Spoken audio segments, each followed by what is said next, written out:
This show is a PodFirst production. PodFirst specialise in cinematic, high-quality video media production and podcasts, including projects such as viral social media content for business owners and entrepreneurs, internal communications for organisations, and charity incentives like Homeless FC, managing and directing the project from start to finish. So whether it's pre- and post-production, branding, guest selection and booking, set design, social media strategy, marketing and management, the list continues. Whether you're a business owner or an organisation, PodFirst is here to help you to achieve your objectives and your vision. If any of this sounds like you, then you can visit PodFirst at www.podfirst.com. That's www.podfirst.com. Tom Benjamin, welcome to the heart of it.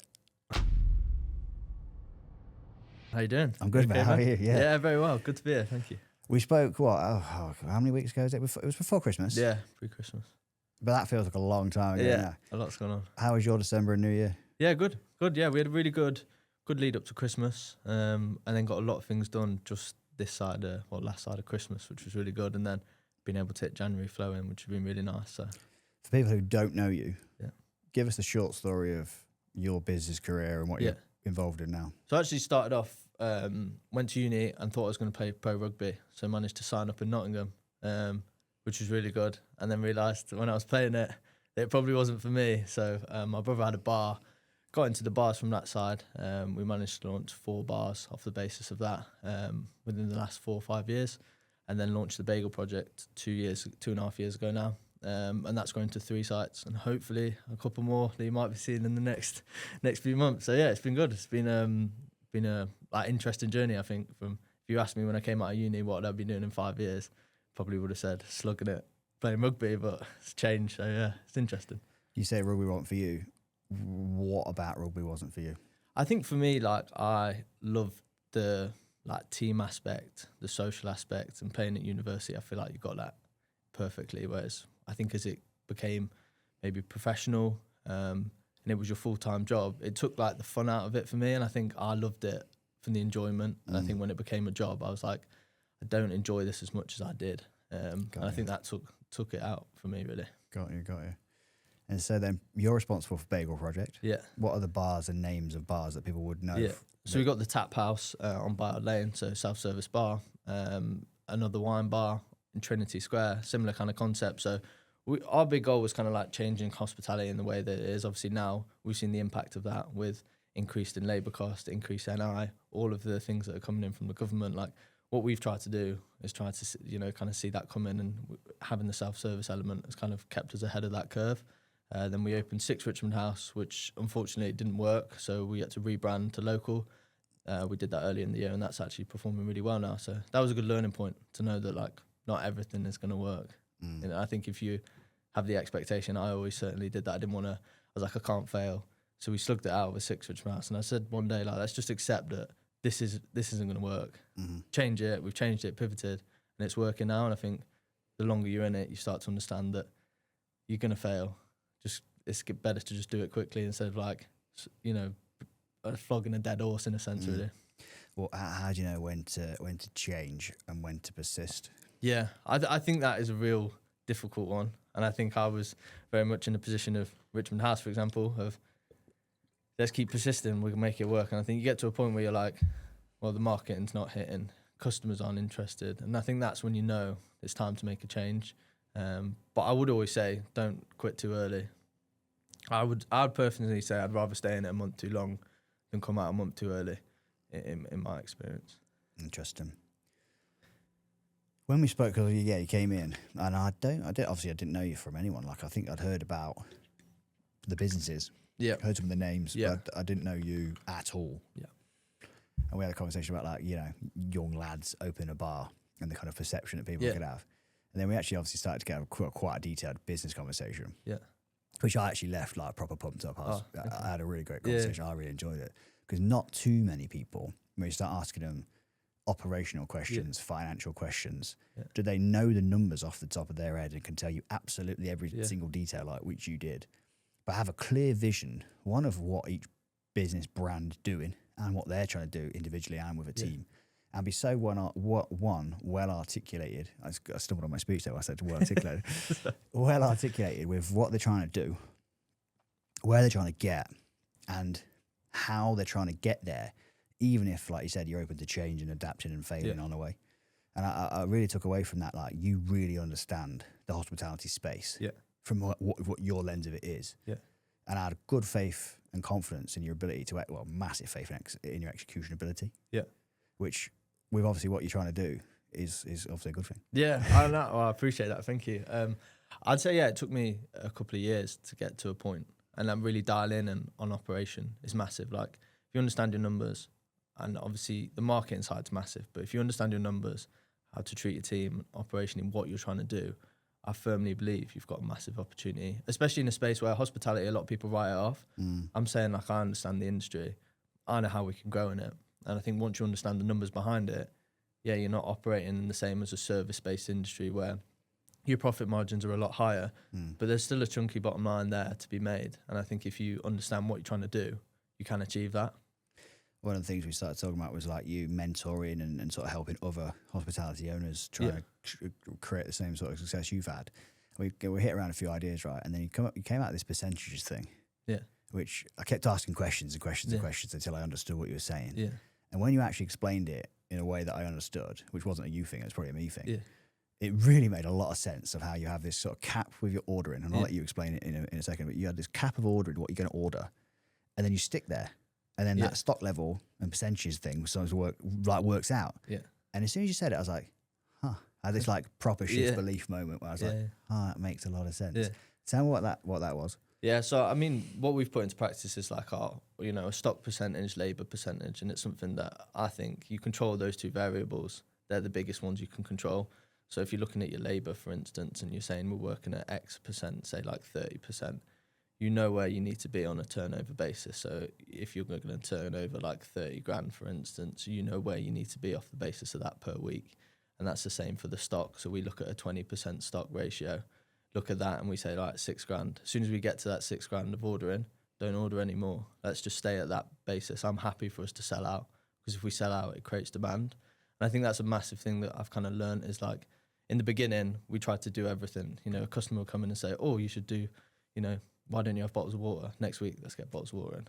Next customer comes in, or why don't you have, sparkling water? Okay, we'll get it in. Whereas now I'm like, no, this is what we do, and this is what we're good at. So let's not try we're never going to cater for everyone, but let's be really good at what we do. And driving those two flexible numbers in, the variable numbers, has been massive for probably the uplift and change that we've seen over the last 12 to 18 months. There's a level of confidence there, isn't there? Because first of all, to be able to know what you do well, it's been sure what you do well. Yeah.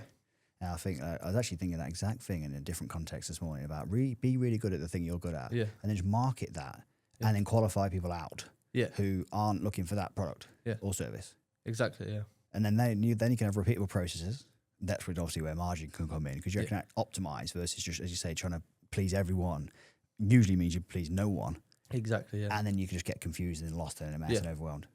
So when you say 6 grand, you, like in that example, you'd order 6 grand of stock, and then to achieve a certain revenue target, and then your labour would be worked out of a percentage of that. So you know how much to spend on the people to sell that stock and deliver that to the results of the financial target. Yeah. So I guess what we kind of look to do is forecast is massive. Now we have data. I think if you're going year one, I would say in hospitality it's very difficult to forecast, because you can't say what we did last year, whereas we know we're trading about 20% up from last year. So I'm looking at that and saying, right, 20% up.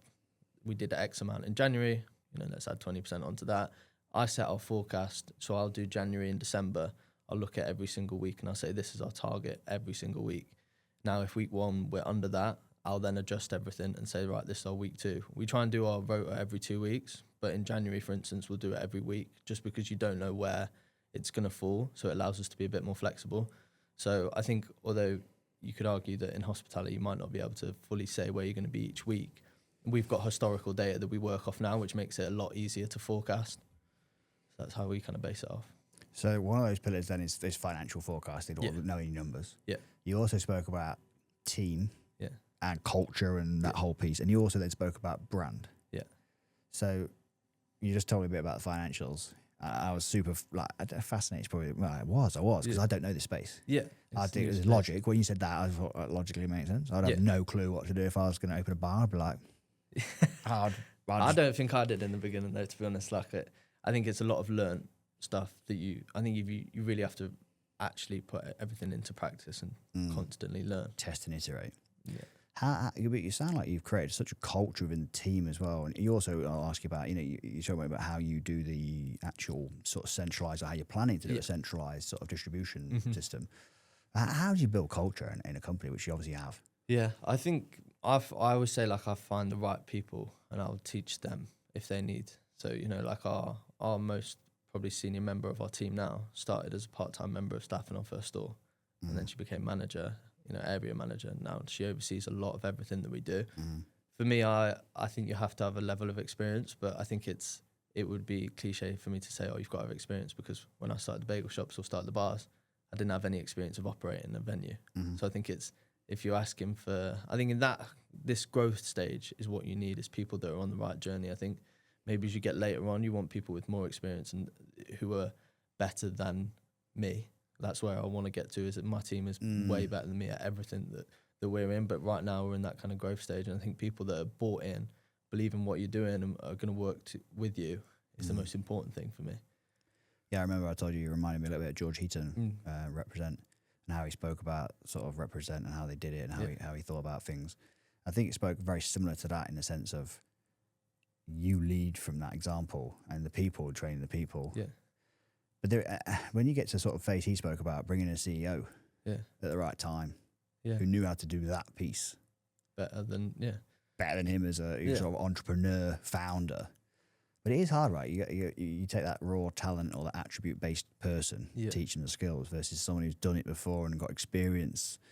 But then sometimes you bring experience in the industry, maybe, but of before, of the past. Yeah, and they're not very adaptable. No, and I think they might say, for an example, this is where I haven't had a huge amount of experience with it, because I very much have brought everyone up with me, but I've seen examples of people where say, oh, this is how we do it here. It's like, well, previously I did it like this.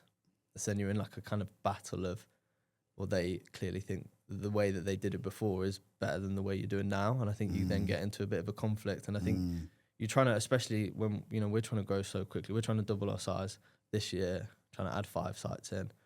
You're looking at what we're trying to achieve. You can't have friction within a team saying, no. I think my team are very much like, well, fuck it, let's have a crack. And I love that, because I'm like, well, why not? Let's do it. I'm very much, we know what we're doing. We like to do it in a relaxed way and not trying to come across like arrogant, but we have a firm belief internally of what we're trying to achieve. It's just making sure that we do it in the right way and have fun doing it, because if it becomes, if people turning up to work going, oh, dreading this, then it just spreads. So try and create a good culture, and at the moment it's working well, I think. It sounds like it. Yeah. So when you say you got a good idea or solid idea of what you're trying to achieve, what is it? If you said, show me a pitch deck of what it is you are trying to achieve, what would that say on that deck? I think we're trying to, be the biggest bagel brand in the UK in terms of what I think the bars have been a great learning curve and experience, and I do love them a lot. But in terms of scalability, how much do I see them scaling? I think it's hard. A lot of investment needs to go in. I think our end goal is the biggest bagel brand in the UK. I think we achieve that by sticking to our targets and understanding what we're doing. As I spoke about, 5 sites this year gets us to a point where we're at 8. I think as soon as we go north of 10, we start to become in a position where, you've got external investors, people trying to do it, trying to self-fund the whole thing. There might be a time when we need a touch of investment, but based off forecast at the moment, if we carry on where we're at, by the end of 2027, we'd be at a point where we've got between 10 to 12 sites all self-funded, which I think is pretty cool. Yeah, especially with how you're doing it. Like when we went through the numbers before, I was, the economy, and you can't predict this and you can't predict that, but I did believe execution ability. Yeah, you had a plan. Yeah, and I thought, this person's not going to let the range run away with cash. You just you know what you're doing. Yeah, 100%. Like we have I spoke to a designer the other day actually, and they were like, those that you won't be able to achieve it for that number that you're trying to do it. And I was like, okay, knowing full well we fitted a unit out for X amount on a number. like, you know, say 50 grand budget, we executed it, and he was like, that's 100 grand fit out. But I think if you know your numbers, work with people, like my joiner electrician, we've got a great relationship. Like, they understand what I'm trying to achieve. So when you're going in and I'm asking for a quote, they'll tell me what they think it's going to be, and you're not getting the bullshit of someone's coming in and looking at it and going, oh, commercial unit, commercial unit, stick another 10 grand on it. Because I'm like, I know that's not the number. And they're like, it is. And I'm like, okay, well, I'm going to source someone else. I'm not taking your word. And until I get a definite word that is actually the number, I'm not going to believe it. I think I guess it's not being, it's just being clever. Like, I think you could look at a unit, you can spend 50 grand or you can spend £1 million. Like, there's some fit outs that have gone on in Nottingham this year, and the amount of money that I've spent, I look at it and go, like, could have easily knocked a chunk of that off, and I don't think you would have compromised finish. It's just being clever in what you're doing. So, is that looking for shortcuts? Is that just lack of education, intuition, initiative? I think budget plays a massive part. I think as soon as people get a chunky budget, they're like, we need to spend that. Whereas I look at it like, if we're building cash flow, I'm like, this is how much we're dedicating to each fit out. We're not going over penny over. And I start my fit out work before we even get a unit. Like, we've had units that we've lost, and I've had a full design plan that I've done, full fit out plan, full everything, because, and I missed out on that. But then I look at it and go, well, I knew where my budget was.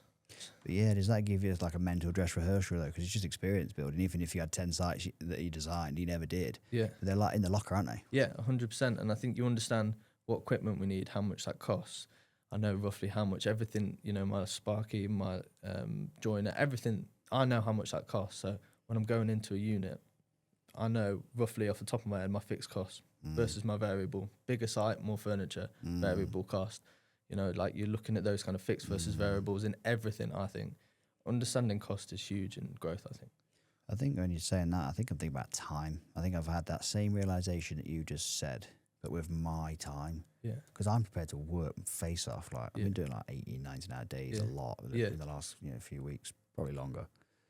Because I'm prepared to do that, you almost don't realise, like, okay, I started this at 4 o'clock, and it's like, 8 a.m. or 4 p.m. Yeah. I've worked on this for like 20 hours. Yeah. And therefore, then now my time is always my time has been limited. Yeah. But now it's being squashed and squeezed and battered and bruised from every angle. Yeah. I'm really having that bottleneck of my time, because I'm the sort of pivot point of all of the pieces. Yeah, 100%. At the moment. So I think I'm starting to think like where time really goes and gets wasted, and by whom and what. Yeah. Because, like we said, I was just talking before we started recording about websites or whatever it was. Yeah. They can't bring it to life like you can, because they don't have the vision like you can, which is obviously fine, but then you have to do it. You have to be involved in it all. And then there's really so much you can do at once. And that's where, like, whether it's team or partners or mentors or even just sometimes like a giddy up conversation. Yeah. Where you just have a bit of energy come back into you from having a bit of a conversation with someone that's nothing to do whether with work or your thing. You just come out of it a bit enthused. Yeah. You need it, because it is. I don't know where you feel lonely at the top, running your own thing. I know you got people with you as well, but there is a lot going on all the time. Yeah, 100%. And you're trying to manage a lot, and everyone else as well, because they don't even realize you're managing them a lot, right? No, it is. Yeah, I think it's tough. I definitely find it occasionally like a lonely spot, because sometimes what's going on, in your head, and you're trying to understand, like, right, how am I going to deal with this? Am I pivoting this? Like, am I going to take this risk? Where am I going in this direction? All of those things. And then, like you said, you've still got to operate day to day. Yeah. And I think you've got to, what I've learned is like going through the motivation. Like, I've had months where I look back and I'm like, God, you were just not motivated at all. Like, you just didn't want to be there. But you just because you're in that rhythm of saying, I'm going to do it, I'm going to get up, I'm just going to, you're in like, well, there's no way I'm not going into work today. Like, I was thinking, saying to my mate the other day, I was like, obviously I've been self-employed for like 6 years. I haven't had a day, like a sick day, because that doesn't, I know it sounds shitty, doesn't it? But it's not, it doesn't feel like an option to me. Like, if I wake up and I feel a bit, I'm like, well, you going into work? Yeah, I wouldn't even think it's a choice. Yeah, it's like, it doesn't even, in your head, even when I think sometimes motivation lacks and there's a lot going on, this choice of, well, you could just not go in today. It doesn't even enter my mind, which I think, I don't know, it's an odd thing when you think about it. Yeah, because I suppose... But then does that make you think it's just zooming out being a bit meta? Like, if everyone just removed the decision, the choice is not there to make. Yeah. You wouldn't even. Yeah. like, well, I remember when I was doing the Ironman training, because you had this app called Training Peaks that the coach just put your workout in. Yeah. So you get on the bike or the run, and just before you get in a swim, you press the thing, and it then tells you what to do. Yeah. So if you don't get a green workout, you didn't do it. Right. So like, there was no way that I would never do it. I remember when I first spoke to the coach on the phone, he's from Australia. And he was like, well, you know, it depends on target. It depends on how many workouts you sort of don't execute or miss. I was like, what do you mean? Yeah. And he was like, he almost made it sound like it was like optional. That you could miss. And I was like, well, obviously from a bodybuilding background, I was like, you know, optional days. It's not, Yeah, the food's not, well, it depends if you fancy it. It's like, Yeah. it's a lock-in to the British finals. You're trying to win. It's Yeah, not, It's not, let's see. And I never missed, obviously, a single fucking one. I read it at all the way through. It was a lot of training. And I think, when you said that, I was like, removing choice. There's no choice. I'm not even, like you said, wake up. Literally, I woke up yesterday morning. It's weird. Like, yesterday morning, I woke up fucked. Yeah. Like, proper mentally. It's like nothing was happening for me at 4 a.m. I was like, Yeah.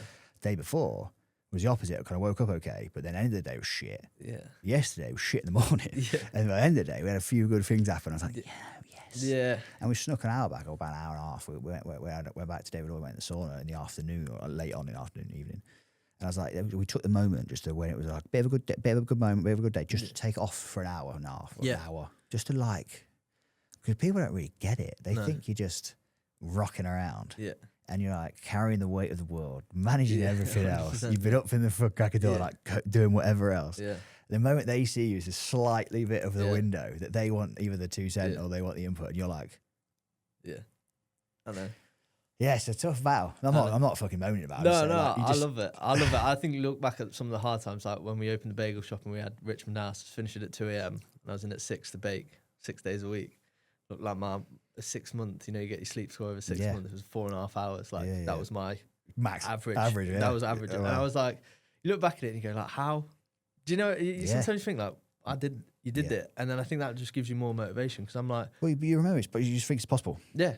And David Goggins talks about the physical thing. Your body, you're 40%. Yeah, you're 40%, and I think I'm probably not at 40% now. I'm probably like I am at the higher level of capacity because I'm like I've got a lot of capacity, but I'm at the line like. Oh, I probably feel, you know, when you're like, oh, that was close. I'm closer to the edge. You could just feel like, it's not like, I'm like, oh, yeah. If that makes any sense. Yeah, getting close to it, yeah.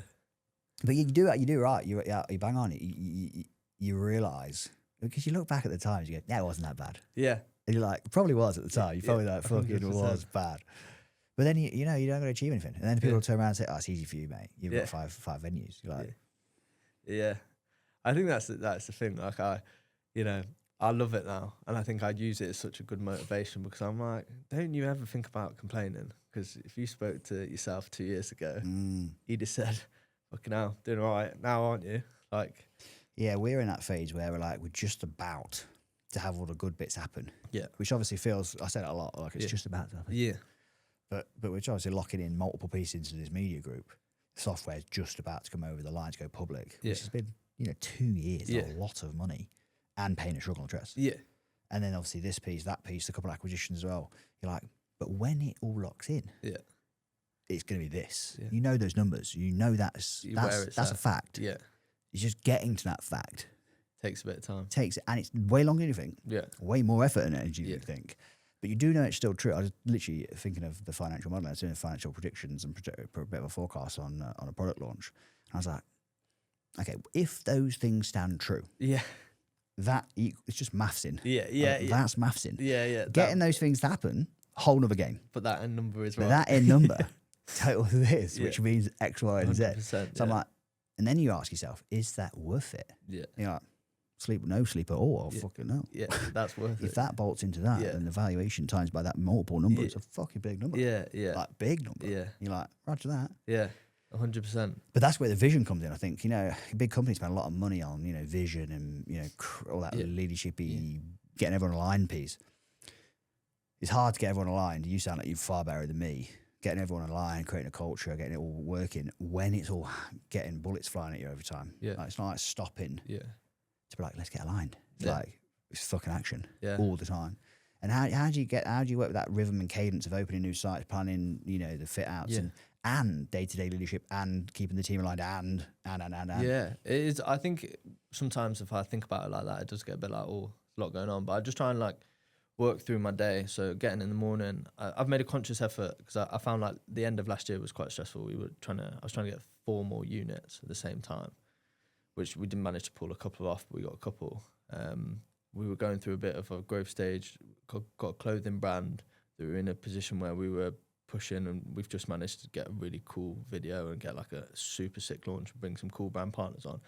That was all cooking, and I had to tell myself, like, before I walked into work, like, you have to bring the energy today. You have to like put a smile on your face, and even if you don't want to, just, you know, give that energy out. Because I said to the team, I said, like, as the Jack and Molly were really close to me, I said, like, what? I know I'm not being on it at the moment. And they said, no, you're smashing it, but we can tell that you're stressed. Now then you have to like put it in and then breathe it out. It's like, we're all good. Even if you're dealing with a battle, you just can't let the team know. And which when you come to a lonely place, sometimes it does, but, you know, I've got a really good support group around me. But I think sometimes it's just, you know, you can't let them feel that stress.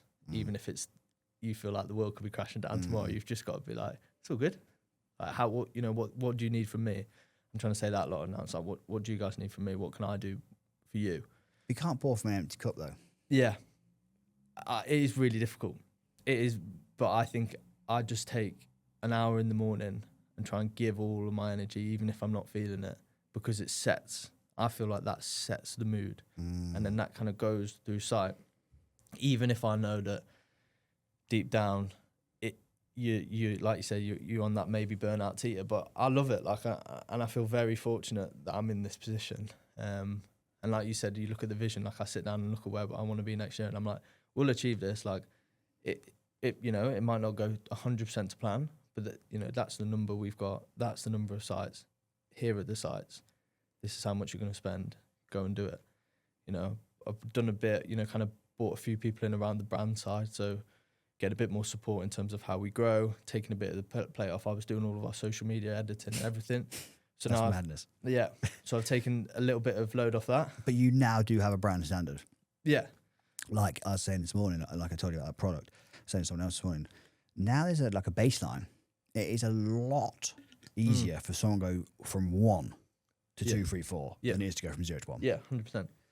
Because I could look at your brand and go, I understand exactly what you're trying to do. I could see it straight away. As soon as you spoke to me for an hour, I was like, I understand what you are about. Yeah. And to kind of get that in just a personal brand, for example, and explain that online, that's another game. Yeah. But like I was speaking to someone else yesterday. Your personal brand is just your actions and behavior. Yeah. When I think about who you are, that's just my experience of you and what you're saying. Yeah. How you amplify that is, again, something else. Yeah. But same as a business, right? You explain that. How do people feel when they come into your venues? How do they come? What's the experience? You were massively led about experience when we spoke, which people say that a lot. Yeah. Culture, experience, the team. But there's a way in which you're speaking about those things, certainly when we spoke, and even just now about how you operate, that has an authentic, I don't know, genuine feel to it. Yeah. Which feels like a lived experience versus a preaching, you should do this, guys. Yeah, I feel like I've, you know, been in it. I think rugby's been a massive, you know, I think back to like some of the coaches I had, and you almost, you know, through childhood all the way through, you're dealing in I was fortunate enough to play at a pretty good standard throughout my whole career. You're dealing with some high level coaches who've done, you know, coached internationally or coached senior teams, coaching you, and you understand how they manage, how they coach. And I think I definitely didn't realise it. I think if you asked a lot of the coaches, they'd probably say he's a little shit. But I bet they wouldn't say you weren't talented. Yeah, well, maybe not. I'd hope not, because they did pick me a lot. But you know what I mean, though. Yeah. I think a lot of teachers at school would have said, "What a little." Yeah. But also, if you did tell them now, I'd like to think they wouldn't be like too surprised. Maybe like the level of success. I mean, whenever people hear it, they really understand the kind of numbers. They're like, it's too. Most people can't comprehend that kind of numbers of success. But I wouldn't think they'd be like, "Oh my god, I can't believe it." Yeah, maybe not. Yeah, I think school and that was always a different. I think I struggle with sometimes seeing. I saw school as like, these are gonna be the only time of your life where you're not gonna have the work stress, the other stress. So I very much saw it as just enjoy it, have fun with your mates, because you're not going to get it back. I think I was very fortunate at just seeing that from me. I don't know why I saw it, but I just, I'm not saying you shouldn't try hard in school, but I very much saw it as like, this is an opportunity for me to really enjoy my, you know, those early teens, childhood era. And I probably did that, you know, and I don't have any regrets of what I did in school, you know, like I enjoyed it. And I look back at it now, and, you know, I did business management at university. They taught me some fundamentals, but I would always say, like, principally on a piece of paper, trying to put that, you know, this theory into practice. I'm like, well, you can't just stick this and put it there and it works. That's application of the knowledge. Yeah. I think there is a basis of foundations and like frameworks, etc. But applying the knowledge is the skill or attribute, whichever way around it is, that's the harder thing. Getting that piece of information, like when you were speaking about hospitality, I was thinking that concept, and thinking, how does that apply to what we're doing? We don't have the same stock level of thing. But I was still like, okay, but if you're monitoring that, how does that? What is that? What can I take from that? Obviously, you can see here I'm making notes. Most of these notes, these notes are for me. Yeah. I'm like, how can I learn from what you're talking about? How can I take any of the inspiration that you said, like I've got here, that setting the tone thing? Yeah. I'm like, in my head, I'm going, I need to be better than that. I need to be better than what I'm doing right now. Because if you're doing it, that means I should be doing it. Because if you can do it, I can do it. Yeah. And I'm like, okay, I can learn that. Okay, look at those numbers in a different way. Thinking about how I could lead like that. Yeah. But it's a lot, isn't it? There's reflection times. You mentioned coaches there, you know, sport-wise. And obviously you have mentioned mentoring and coaching other hospitality business owners when we spoke before. What do you think they're struggling with the most now in the hospitality space? Because it's changed, hasn't it, from COVID a lot. The whole world's changed, obviously. But how do you think hospitality owners are really, the whole thing's changed? I think in terms of like a drinking trend post-COVID, that's changed a lot. I think a lot of the younger demographic don't drink as much as they did, like, you know, through the university. It's coming back a little bit more, but especially post-COVID, like drinking had gone down a lot. And yeah, I think in terms of what's going on now, there's a lot of noise from like government and external factors. And I think you have to almost now, it's like every April, everyone comes on and goes, I can't believe that's happened. And you're like, well, there's been a price increase, you know, every single year. So you just have to know that it's coming and think about how you can, as soon as April 25 comes, we're then planning for April 26. And I know that sounds like 12 months away, but we're looking at suppliers, looking in prices, looking at how we can make our staff more lean, make it better, more efficient, how we're then efficient in every single element we're doing. So when April 26 comes around and the supplier goes, price increase, I'll go, well, no, because we had this agreed in place. So I'm trying to lock all our variable costs away, because you can't do anything about business rates increase. You can't do anything about NI increase or labour increase, because you could say, well, I'm not going to do it. Well, okay, then you're not compliant and HMRC will be knocking at your door. So, you know, you can't control those. I would say the biggest thing for a hospitality owner is just control what, I know it sounds really but control what you can control and actually like put it into action early and look at your brand. People are now like, you know, there's been a study come out that, you know, Gen Z were more likely to go to a place that they see on Instagram, even if it doesn't taste as good as something that they didn't see on Instagram. So, you know, you're almost getting told what's going on in the space and react and pivot to it. Like, social media and content is so much of the game in hospitality. I think if you're a wet-led vendor in terms of like a pub, make sure you got a dry offering, get food in, whether it's a, you know, a pop-up vendor, get a kitchen space. Like, you need to support that through, because being a wet-led operator now, unless you're like a club, a student club, or, you know, I think that they're even dying more. So, but like then, so what you said about knowing exactly what you are, you have to start looking at the positioning in the marketplace of your brand. Because you know, cocktail bar, go hard on that then, and then talk towards that niche. You can't be a cocktail bar and a pub and a this and a that. No, because suddenly then you know one. Yeah, and I think we've seen that with like local, for instance, neighborhood bar, accessible price point. We do like Japanese loaded sandos. It's a good place that you can come, get some food, have a drink. Works well. People are coming for food, they're probably gonna have a pint. 6 Richmond House, we're a high-end cocktail bar, Japanese small plates. People coming for a big meal, no alcohol. And I think we were looking at that and we were like, we need something that blends together. Otherwise, you just become a restaurant or you just become a bar. And I think we found the blend a little bit more now, which has helped. Maybe this might not be the language you use, but that really is the offer. Yeah, 100%. Like knowing your offer. And I think we're developing a new concept at the moment, and that's like what we speak about. It's like our offer. I'm like, these are the 3 things that we're going to offer really, really well. We'll have a couple of supplement bits that sit alongside it, but these are three pillars. There's like the steak and there's the sizzle versus the main thing.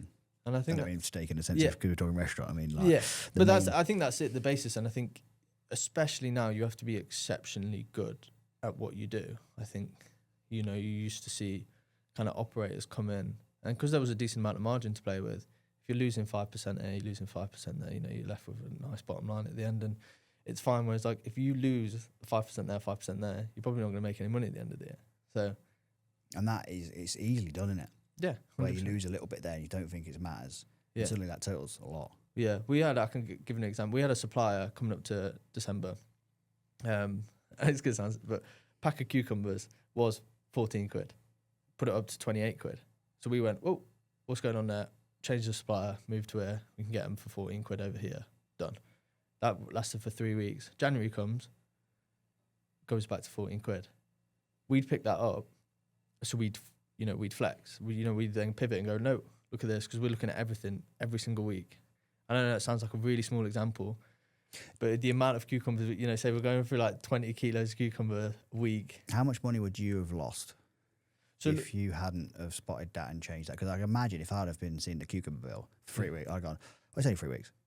Yeah, exactly. So I couldn't give you 100% the number that we managed to save, you know, 60 kilos of cucumber at half price, essentially what we would have been paying. So a lot. A lot. So we managed to save a lot of cash. Just Just if that from, totals like 10 grand, that's your, Yeah. that's, you know, that starts Yeah. getting your margin. yeah, and I think that's just that's just one thing that we looked at. That's an example, you know, I can say that comes Yeah. to mind in terms of knowing your numbers and knowing what you're doing. And I think that was massively important for us because, you know, we picked that up literally the day the increase came, and we ordered from a different supplier the next day. And the guys were like, why do you think they've done that? And I'm like, well, you know, it's December, everyone's rammed, no one's looking. You know, you're going to make your December bubble because you know January is going to be shit for you as a supplier. But we try and get in the headspace of like a supplier. What are they thinking? You know what? And I think that was really important for us. And I think reflecting on things like that, it does show how far we've come because you're picking up things like daily as opposed to going back through December and going, you know, our stock was a bit high. And then going, oh my God, like this was increased. How do we not pick that up? And now we're like, yeah, one's reactive, one's proactive. we're like, we look through like every single day, every invoice that comes through the door. Everyone probably gets with me and just say I'm so anal about it but it happens. Like it happens that people will do it. And for me, I just think the detail is everything. I think that's where we're doing all right at the moment. Is we're really focused on detail. Sounds so basic, but also I'm like in my head going, fundamentals, basics. It's not so basic though. Yeah, I think this is the thing I say to like, well, we're not doing anything. I'm not changing the space. I think we're just doing it, and I think applying to like looking at the clothing brand, for instance, like everything applies in a different sense. Like we operate in a very different way in terms that you're buying in stock, you're then marketing it, you're giving your ad spend percentage, you're giving, you know, your UGC spend percentage, and you're looking at everything. And that's what we do. I'm like, we've just built a new ad set now, and I'm like, this is how much it's going to cost us per month at this percent. And if we're running like, if we can get a 4-to-1 return on it, this is how much we'll do it. We'll track this every single week, just so we can give the ads time to look, and we'll just keep optimizing, look at what's working. And we're building like a different ad set now in terms of like, we've basically got the same reel going out with different text, different music. And I think that's how we're looking. And for me, it seems like, well, this is just how we do it. But I was on a call with so the product I told you about, we're doing a Kickstarter. Yeah. And we've got a coaching company that specialises in Kickstarter, which was already purchased by the founder that we obviously did the acquisition with and from. And the lad, the mentor was like, oh yeah, so how many creatives have you got? And I showed him a Google Doc of 934 pages of A4 of creative. Just a copy of the headline. And he was like, we normally start with like 4 to 6. Yeah. And I was like, I want you to be prepared. Yeah. I've got enough. Yeah, there'll be enough here, I think. Yeah. And like, it's funny you said about ads campaign. Like, it shouldn't be me doing it, right? It shouldn't be me doing it. But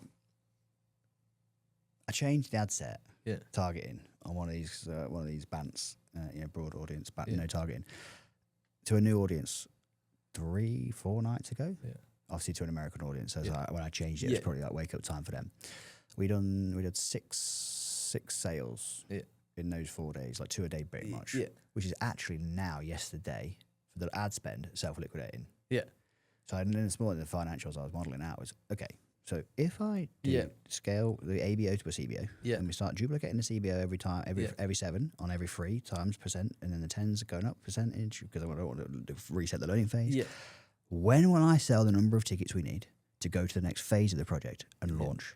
So I now know if those things happen. Yeah. You know. So now I need to know how to get those things to happen. Yeah. That's the number I need. Yeah, 100%. And if that number happens, then this happens, and that's equals lots of money. Yeah. And I think that's where you work, isn't it? I think if everything comes back to like such a basic level, I think it's quite easy to understand. Like from the ads perspective, I don't know how we best optimize our ads because it's a new thing for me. But we know through our network a guy that's really good at it. He does like for a massive gym brand, he does all their Europe stuff. So he knows what he's doing. And we give him 10% of ad revenue that he makes.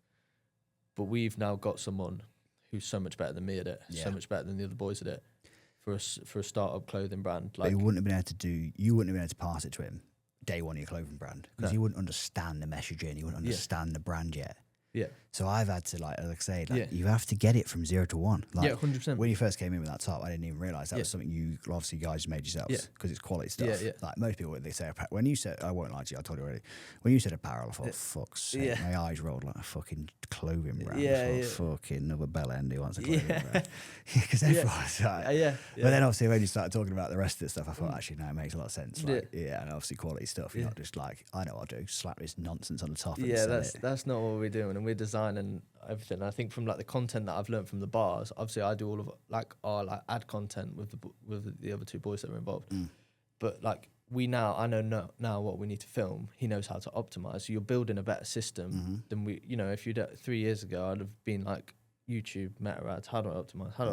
And I think there's a great level of learning that you need to do. But like once you get to the position where you can use the people around you who are better, then make sure you use them. Don't get caught in the situation of like, I'm going to do this, I'm going to do that. Just be like, right, how do we take a bit of pressure off here? You know, we just had a call earlier about a massive brand that we're going to be working with down in London who want to collaborate, we want to do this big summer series. And sometimes you come off calls and you go like, this is a bit mad. Like you sit there and you think like, how have we got to this position? But it's almost the days of just repetitive work of saying like, you know, I'm doing a bit of personal brand stuff on like TikTok, and we're doing a series at the moment. First couple went mental. You know, the next 15, we haven't got many views. But I was thinking about it earlier, and I was like, well, I'm not going to stop. You know, that level of it not working now isn't going to be a reason to stop. But like I said to you out there, like I believe your personal brand is just who you are amplified online.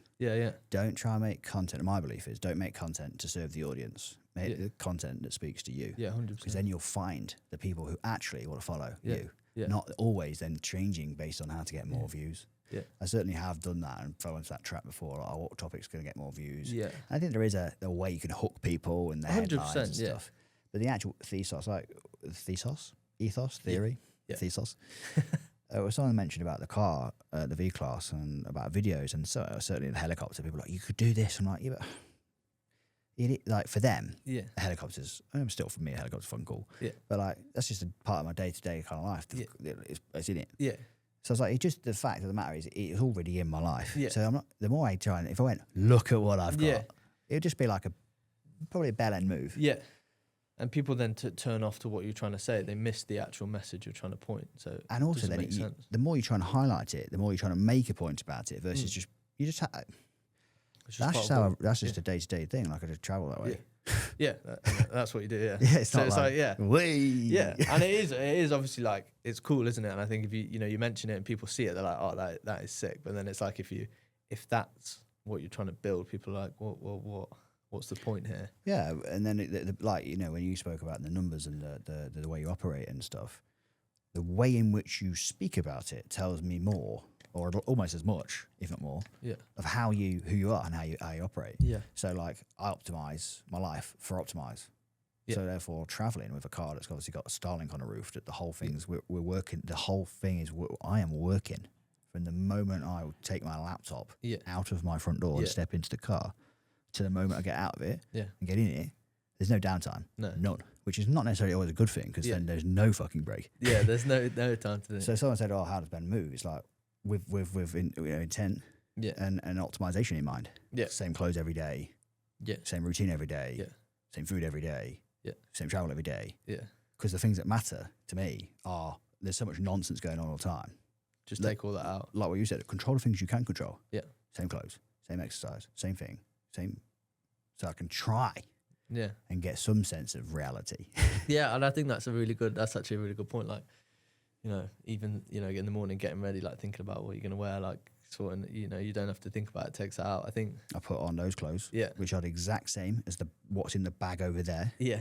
That are just, the bag is the same clothes, just obviously with the training gear. Yeah. With the same clothes, like trousers. Same. Yeah. I'm like, oh, which one? Yeah. I'm like, put them on. Yeah. Take them off. Put those on. Yeah. And just then it's the same. Yeah. And I think that's that's, I think, actually a really good point. Like I've never thought about that, just eliminating the bit of friction you have every single day. It's decision. Yeah. Decision, like you said about removing the choice to if you're feeling ill. Yeah. There's no choice. Yeah. It's not a decision to make. Same thing with clothes. There is no, I'm not like, should I wear the black one, the blue one, the grey one? Yeah. Like, I'm going to wear the black one or the black one? I'm wearing the same exact top every time. Yeah. Even like someone we went with, I think it was one of the videographers, we was in an Airbnb on Tower Bridge, incredible view of the Thames. Whoa, this was wild view. We were doing a shoot in there, which didn't actually happen, but we had a banging penthouse or something, this thing, which was not cheap. And he said when I opened my suitcase and I took out these clear zippable bags, like one by the bathroom zinc, which is my bathroom stuff, one by the kettle, which is my morning stuff, one by the side of my bed, which has the sort of charges, like in a sort of thing, all the charges in one thing, everything in my routine, and then all my clothes in separate bags. He was like, like, same. Yeah. And the suitcase, it's not my chargers and my stuff from home.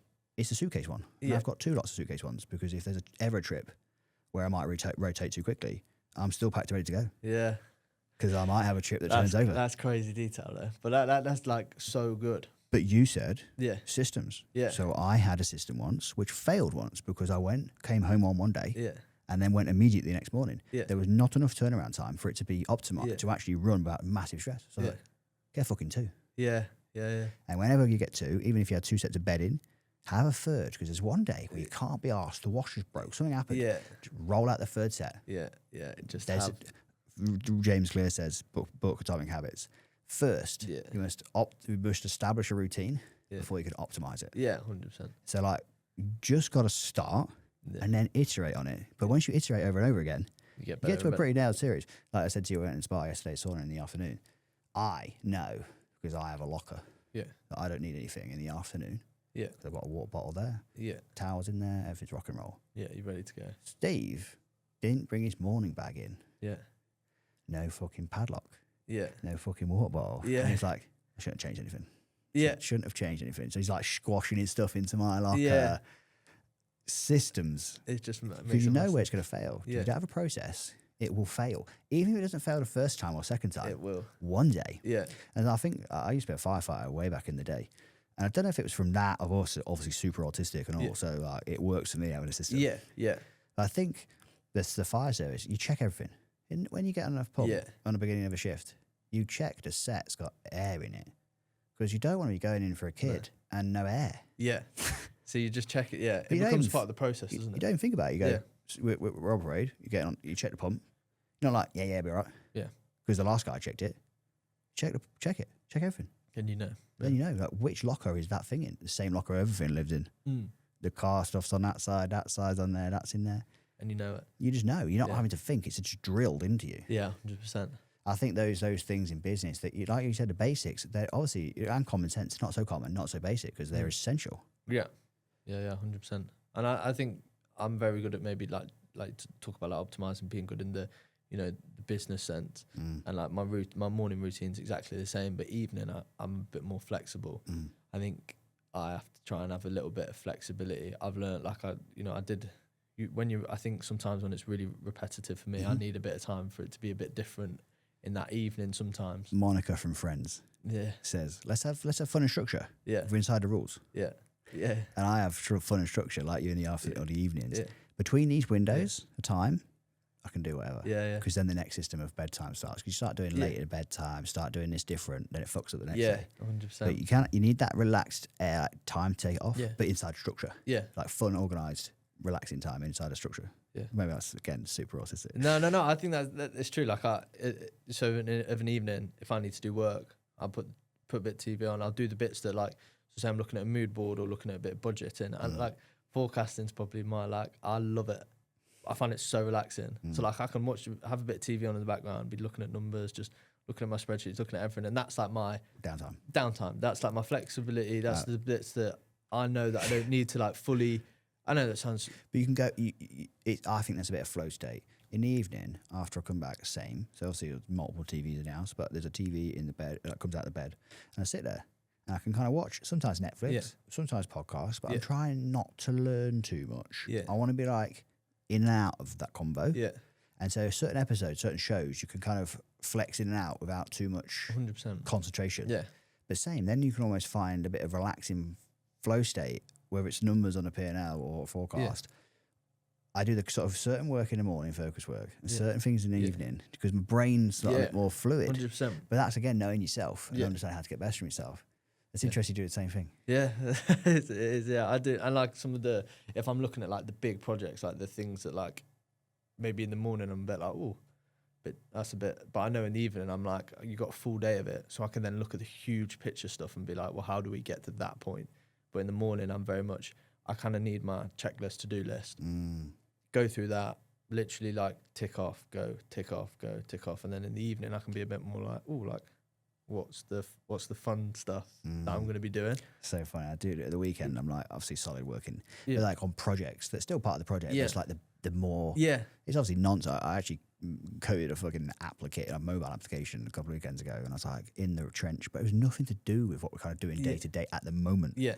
But I was doing all like the research work for about 9 months' time. Yeah. Because then what happens is people go, how do you just get it so quick? I'm like, because I spent 475 hours last year looking on at it. 10 other fit outs. So I know 17. Yeah. And they're like, how do you know 17? I'm like, Yeah. did it before. Yeah. In my head. That's ago. the thing. Yeah. And I think you then refine things down, like the new concept we're working at, like, kind of did like mood board 1, mood board 2, mood board 3, and then I'm like, oh, I like that, pulling that together, and then you kind of mash them all, and then you kind of left with what, and instead of just doing one and being like, oh, that's done, I'll wait till we get. It's evolution of an idea. Yeah, and you then you look back at one and go, oh my god.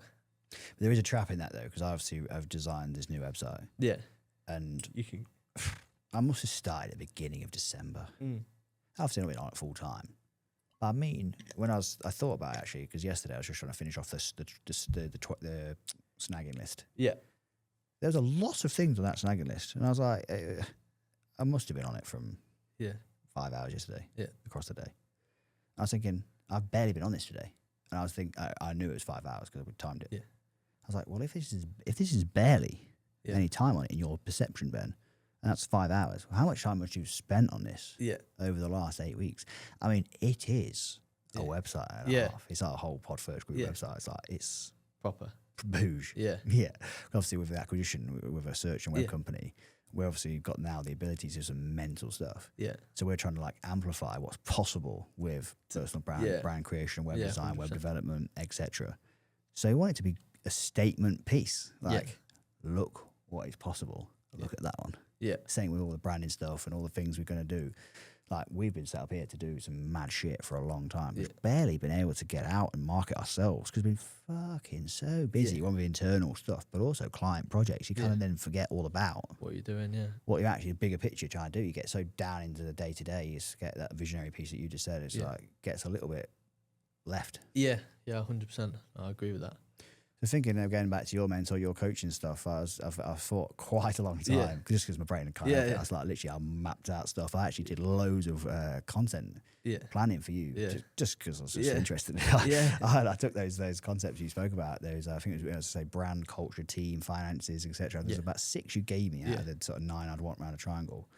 Where are you at with where you're at with what you're thinking about doing and how you want to inspire the sort of the next or the previous generation of hospitality owners? Yeah, I think it's something that really interests me, and I think if I can kind of like put what into practice, what I've done in practice. And I think that's the thing that I can give is, you know, I've got proof and credibility to what I've actually done. You know, I'm not trying to say this is what I think you should do. I've never actually worked in a hospitality business. It's like, no, we're in a position where we're actually building and scaling one currently. So, you know, I've kind of got that knowledge of, well, this is where it's at if you're at 1, or where it's if you're at 3, or actually if you're trying to get to 10, this is. So I feel like the knowledge that I've kind of gained from that has been really important. And I think if I had someone when I was just starting out to just say, it was me and my brother, and I think he was very good at saying what we needed to do in the beginning.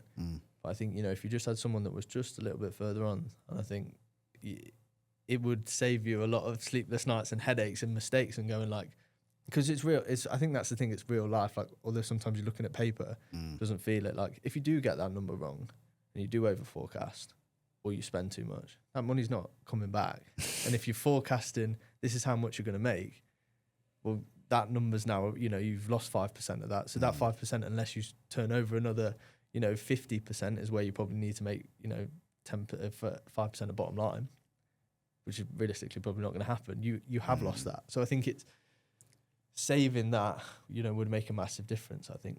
Yeah, I remember I had a conversation with one of my guys at PwC about just a deal we'd done, which we're going to change the structure of, because they said, well, yeah, no, both ways are possible. Just one, you can amortise £500,000 off. And I was like, what? Yeah. I was like, I can amortise £500,000 back? I was like, yeah, well, this structure's like this. And I was like, and that's what you pay those for? Yeah.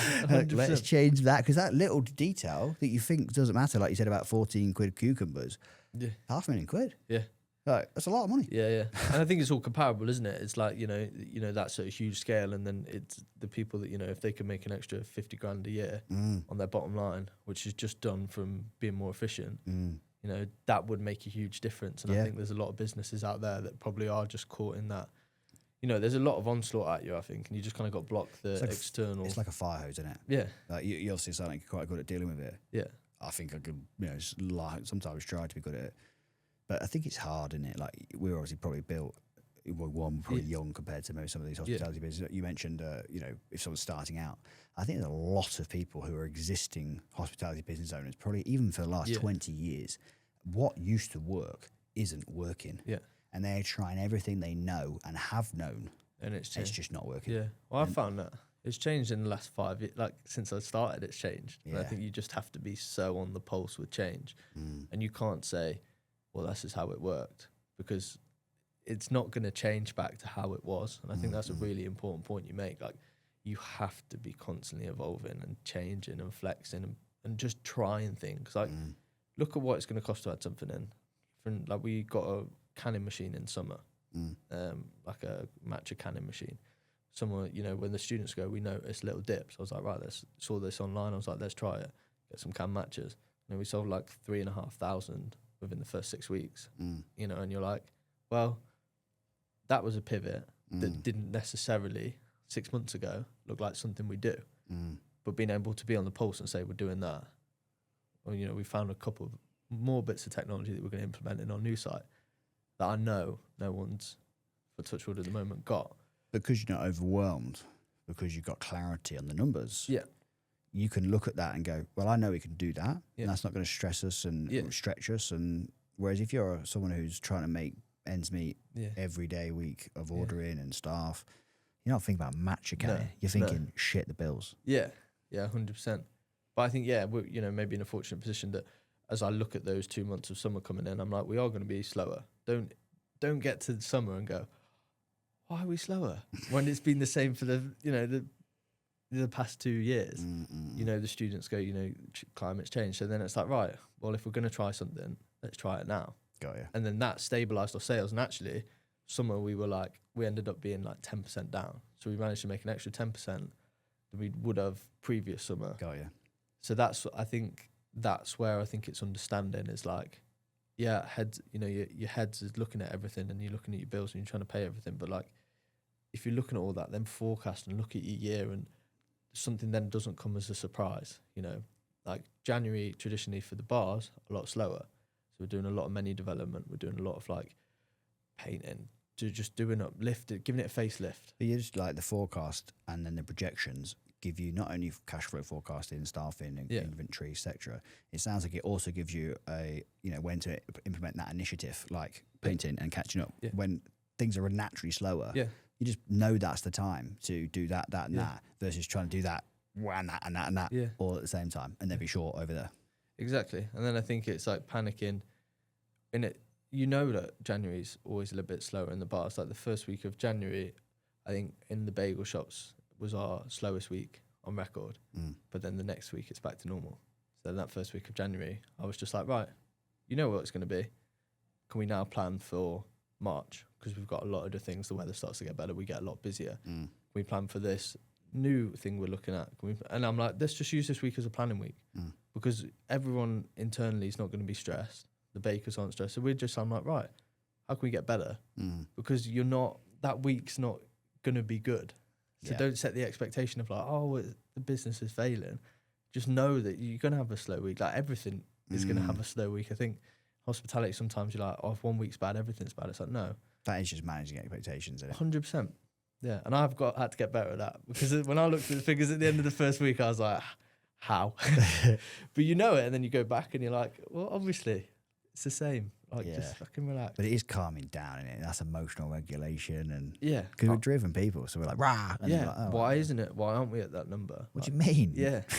But then I now look at it and go, well, in that first week, I was like, right, well, I'm just going to sit and I'm going to plan, and I'm going to look at the exciting things, because that motivates me. If I'm looking at what we're taking day to day, that's just going to be a demotivator. And so it's like looking at what's good for you and doing that, as opposed to like looking at the things that you know are going to piss you off. Because it obviously is like seeing a number that should be X and is Y. You're like, no, that is obviously going to piss you off. But then if you're looking at like that 7th site and what your figures are going to look like at 7, then you're like, oh, that's planning. That's motivating. Yeah. How do we get there? That's exactly what I'm thinking about. About the group, the whole lot. I'm like, but that will then turn that down, boof. Yeah. And everyone go, overnight success. And I'll be like, yeah. So I'm just still thinking about your next 6 months, 2 years. And obviously I know the plans to get multiple sites, and I know obviously what you spoke about before. What are we looking to see from you as a group, as an individual, over those next 6 months, 2 years? Yeah. I think obviously like in terms of the business side, like, I've said that by 2027, 10 to 12 sites for the Bagel Project, definitely. When you say 10 to 12, you're an accurate person, and you're leaving room there for what's going to be the 2? I think if I was looking at this, so we've managed to achieve 2 sites. We pitched on 4. We've lost out on 2. You're just allowing best case versus worst case scenario. Worst case, I've said 10. Best case is 12. Accurately for what we need to be able to self-fund and make that happen. I think there's a lot of things that are out of your hands.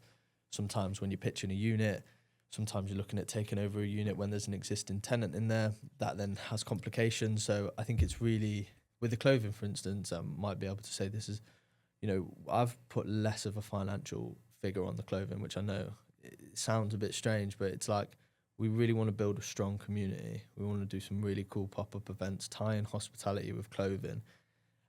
There's 3 of us in it, and we've kind of said to each other, look, let's just build the coolest thing we can, and everything will follow. Obviously, with the forecast and everything that you need sat behind it, but don't get caught up on sales. This is where we need to be. Just get caught up on that. Got this really cool event planned in the summer. Can we sell 150 tickets? Can 150 people come down? Will they experience what we're trying to achieve? Like, that's the real win at the moment for that side of it. Yeah.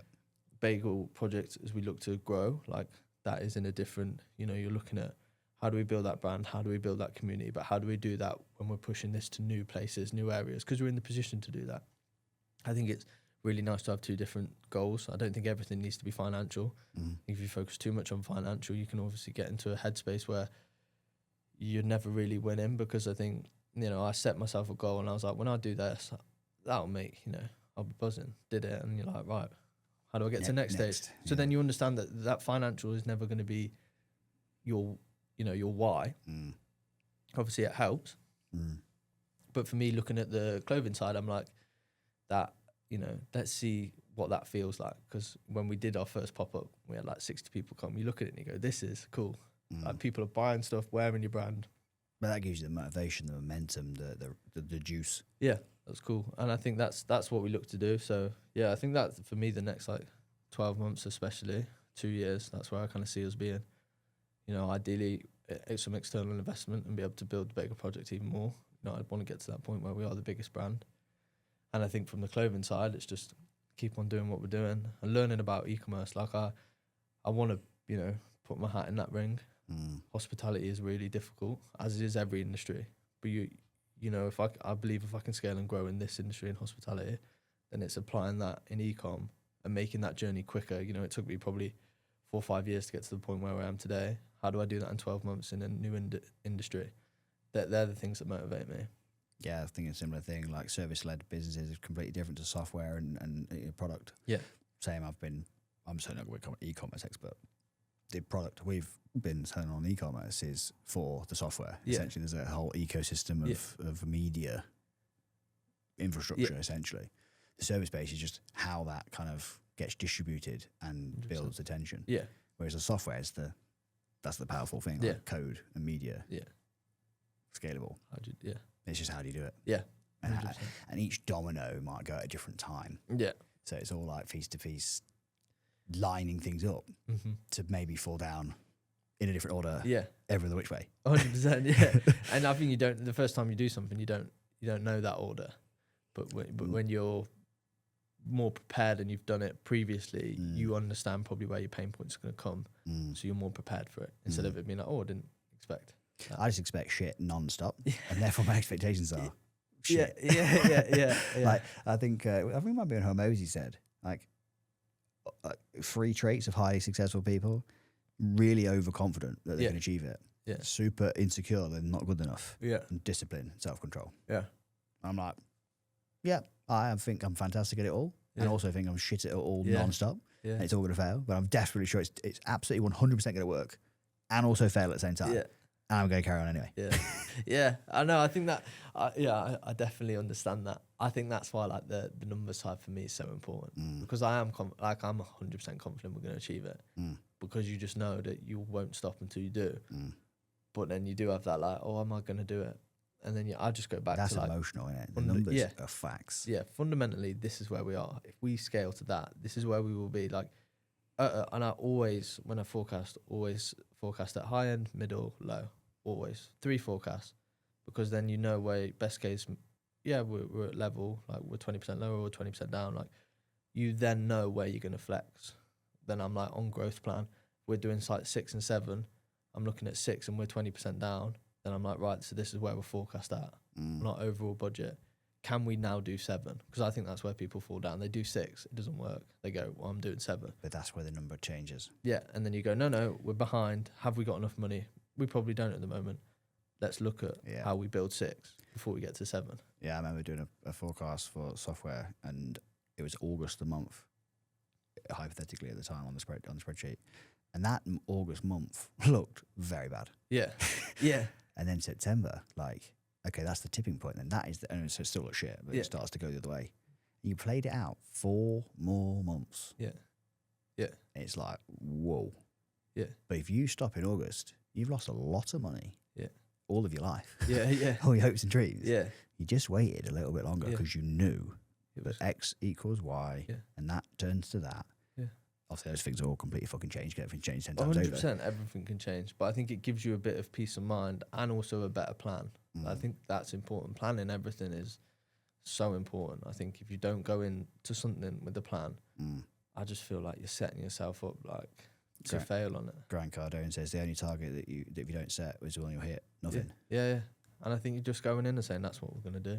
Like, you know, I spoke to like the guy that sorts the property, and he was like, "You're just fucking relentless." And I was like, "What?" And he was like, "You're always on the phone." I'm like, "Well, I want to get this deal done." He's like, "But nothing's gonna change day to day." And I'm like, "Well, if we're calling people day to day, they'll get sick of us." Activity. But a new partner of mine, literally, he texted me back as well and saying, "You are relentless." And I texted him back again. I quote Grant Cardone twice in 2 sentences there. In the 10X book, Grant Cardone wrote, "Be unreasonable." Yeah. And so when you're ringing people, when you're working on the deal, when you're pushing things, it would be unreasonable to believe that with this level of activity consistently won't get there. Yeah, yeah, Be unreasonable. yeah. People are like, oh, I'm like, Yeah. It's one thing. I want the thing. Yeah, and I think that's the thing. It's just being set on it and knowing if you work everything out. Like I work everything out before I go into it, and I'm like, this works on paper. This works. It works at a high end. It works at a low end. I want that unit now because I've done everything that I need to do to make a confident decision. You made a decision. That is it. So let's go and get it. Yeah, and I think that's how we, you know. And I think getting people to work, like we work really well together. So if he sees an opportunity, he'll just be like, look at that. And then I'll look at it for a day. I'll be like, yeah or no. I'll be like, it doesn't work. Let's look at something else. Well, that does work. Let's push. And I think getting a really good support group around you in those areas are really important. Like he's got a lot more expertise in retail, leisure, hospitality in terms of letting units and getting units than I do. I don't have a pool to be able to go and get myself in central London. I don't know the people. He does. So you need the network to be able to then push those doors open.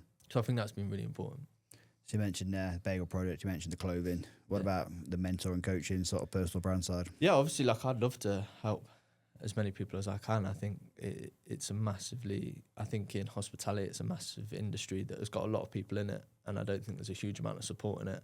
I'm not saying I know absolutely everything, but I feel like I know the fundamentals. And as we spoke, basics that you put them in place and it can actually like change what you're doing. So it's definitely a really interesting like opportunity I'd like to explore. What do you think is something, the most important or most interesting thing that people don't know about you? The most interesting thing about me. Well, I think that, I mean, not say the most interesting thing about you, but sitting and listening to you, inspiring. Yeah. Certainly the vision you got and the way you're operating out, I've got every faith Yeah, no, I appreciate in that. the way that you're going to do the Bagel Project and even the clothing. Yeah. I completely mirror your ethos of build the best thing, and people will come, and then the rest will happen anyway because value in the marketplace is where the way the financials get created. So I have no doubt about that. But what do people don't know about you? Like, what wouldn't they not see from your social media? They're going to listen to this and think, okay, he's a worker, he works, he's optimizing this, he does this, he does this. But what's the things they don't know about you? I don't think I've ever really thought too much about what people wouldn't know about me. I think I try and really not think about what people would. That's a really difficult. Probably the first time you've got me not being able to know what to say. Really, yeah. I guess behind it all seems very. I think I talk quite seriously when I talk about things that I'm passionate about because it's serious. Like for me, like I'm not joking about, but you know, I'm a pretty relaxed person. And like, I think I'm pretty laid back. Yeah. And people say, you are not laid back. You are intense as fuck. And I'm like, I thought it was pretty chill. They're like, yeah, I'm not chill. Yeah. Well, I think like I am quite like, you know, relaxed and I try and not take everything too seriously. My base is if everything goes tomorrow, okay. Like, start again. It's fine. You know, it's money. It's a bit of paper. If you have that, when I started to think like that, I really things started to change for me. I think like so I'm quite relaxed. Like I like to just chill out. If I get a bit I say that's the thing. I like to chill out, but I'll be on my laptop. I'll be looking at something. I'll be thinking of something. So it's your version. My version is so. But I do like to just stay pretty relaxed in it. I think there were so many years where I was so like stressed by everything, and I was like, oh my god, like this has happened. And now I'm like, well, just fucking chill. You know what you're doing, and that is it. But I don't think that really answers your question. To be honest. Yeah, but I think people will hear that and they go, yeah, but it's all right for you. Or you know, people do say, oh, I wish I'd built that company a different way. Yeah. But after you've had that big exit, then you go build the second one in a totally different, come by our way. Yeah. But like whatever level of success, everyone's obviously relative. Yeah. If you're trying to do something to change the world, you're expecting it to be big. Yeah. And it's going to be a lot of work. Yeah. 100%. And then you can do it in a different way or have the kumbaya after you've had the check. Yeah, 100%. I think that's it. I think you get into a position where, you know what you want to do. And I think it's, sitting there and saying, oh, it could be easy for me to say, or like people might look at you and say it's easy for you to say, but you don't know. It doesn't, I generally don't believe there's an overnight. You know, there might be a couple, you might have to be like a 1 in a billion to be an overnight success. I'm not saying they don't exist, they do. But I would say if you looked at the majority of people that are successful and spoke to them about what did the first 3 years look like for you? Shit. Didn't make any money, lost loads of money. This went wrong, that went wrong.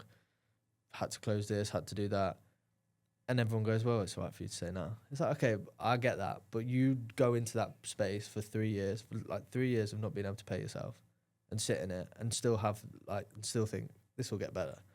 And if you can do that. That's that delusional, isn't it? Yeah, 100%. Delusional. It's mental. It's mental. Sometimes you look back at it, like, I remember when I first started out, my mates were getting like graduate jobs, doing, you know, really well. And they would tell me how much they're on. And I was like, do about Minus. yeah, that. yeah. You know, A I'm day. still not paying myself. Like, you used to work. Well, playing rugby helped because even when I dropped from professional, I played semi-professional, so I still got paid a decent chunk. That basically playing rugby and doing the bars, like the rugby was what I lived on, and that was meant to be like a little additional top up. So it's like, you know, like you have to. I feel like you just have to go through it. So when people say the overnight, I love it now when people say it to me. Or like everyone will try and speak to you and be like, how'd you do it then? And you're like, oh. Yeah, but at first they were like, dick. Yeah. You're never going to do it. What a fucking loser. And now they're like, so how'd you do that? Yeah, 100%. And I just think now I'll tell everyone like how I did it. I'm not going to sit there and gatekeep and say that, you know, but I do say like when people, because I spoke to someone the other day and they're like, I'd love to start my own thing. You know, like I could pick my own hours, you know, I could, you know, I work, you know, I did a long day the other day. I was like, what time was that? He's like 8. I was like 12 hours. He's like, yeah. I was like, well, you'd have to get pretty used to that all the time. Like literally all the time. Like if you did a 12-hour day, you'd probably be like, oh. I'd finish at 4 p.m. Yeah. Yeah. Yeah. So I think people maybe have I probably wouldn't wish it on many people being self-employed and being like an entrepreneur and trying to build something. People glamorize it there, right? It's so cool. glamorous. Yeah. And it's so like the overnight success you see on Instagram of like, you know, people go out to Dubai, they rent a car for a day, they drive around in it, they get 100 reels and they post that on their story. And, you know, and I think there's it's actually for me, probably what I'd want to say online is like how I think it's actually really damaging for people coming through because they see it, they've saved up their money to buy $2,000, you know, a course from someone that doesn't know what they're doing it and they've posed a lifestyle. And for me, that I feel like that's really damaging from the younger society coming through. Because it's not like that. And it might be like that for 1 or 2 people. And I think e-commerce gives people, you know, there's a position where you can grow and expand a lot quicker. But from my personal experience, and I would say that to people, it's like, that's not what I had. And I think sometimes, especially when it was really shit, looking at things like that, you're like, yeah, no, you're not oh, helpful. it's just there. And I just have to say, no, I can stay in your lane. That's what I've learned. Again, I'm going to quote Grant Cardone for the 3rd time in this podcast. He said you can't fake a jet. Yeah. So he's got obviously a jet with his name on it. And he was like, the story goes, and it is true, it's been checked. He had a tax bill coming up. Yeah. The IRS, and a $50 million tax bill that year. And he was like, I need to get rid of this $50 million. Yeah. And he literally wired it to Gulfstream, even though they said we ain't got any jets. Yeah. And he was like, he wired it anyway. Yeah. And they were like, no one, the guy rung him and was like, no one has done that. This is crazy. I'll find you a jet. Yeah. And obviously got a jet. That's obviously one of the ones he had. He's got a second one. He's now he's just literally swapped his Gulfstream from actually Bombardier. I think might have kind of nice relationship they've got going on now, from what it seems. But he said you can't fake a jet, and I was like, it's so true because you can have a picture taken when you're flying nonsense or like a little fake set that people do with really private. Yeah. But I thought you can't fake living a lifestyle that's that every day because it's not fakeable. Yeah. What I mean, you could fake it, but it still costs you to do that a lot. Yeah, I think that's the thing when like talking about personal brand. Like I want people to see that like I want to help them. I want to make it better for what they're doing. Yeah, actually value led. That's what I believe in. You're not going to see me posing in a Rolls Royce driving around saying this is what you get if you work hard, because I just think that's so glamorized. But again, Grant Cardone said the same point. He said people say, "Oh, why are you showing all that stuff?" He said because people want to be inspired. Yeah. So if they don't think you're successful, they won't follow your advice. So if advice is valuable, you have to kind of get people to listen. Yeah. Because I do agree with you, and I think value-led content and actually giving something. Yeah. Like if people filmed conversations that I had, just like giving value to people, just like we spoke up before, they'd be like, "Oh, I already know. Clear the answer. I already know the answer." Yeah. So just telling you it means that people go, "Fucking hell, you already knew." Yeah. So it must know. Yeah, yeah. 100%. So I don't have to like pretend. Yeah, I think that's the thing. That's the only thing I think I wanted to touch on the personal brand's perspective. I think it's making sure that people that that people connect with are actually going to provide value and help. And I think that's the most important thing in this online space, where I think 20% is help, 80% is often sometimes just someone trying to Nonsense. yeah. And I Should be think the other way around. 100%. And I think that's my point on it, is very much like, I firmly believe I want to add value. If someone says you're not adding value, then okay, I need to look at myself. I'm not going to take that as, well, you don't know what you're on about. It's like, well, go and tell me how I can improve to give more value to people. And I think that's what's fundamentally important to me.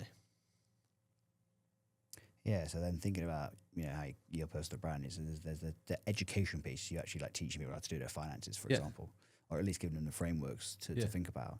But there's also then how you want to be perceived by those audience members. Yeah. Because that will determine how whether they follow you. Because a lot of it's like they want to hear the advice, get the input, but then they want to know it's from a person that it's going to be the way in which they want to operate. Because that's a massive part, right? Like if I'm out of you, if I start a hospitality business, I'm like, I like the way you work it out. Yeah. Because if you said get loads of money, I'm like, great. Yeah.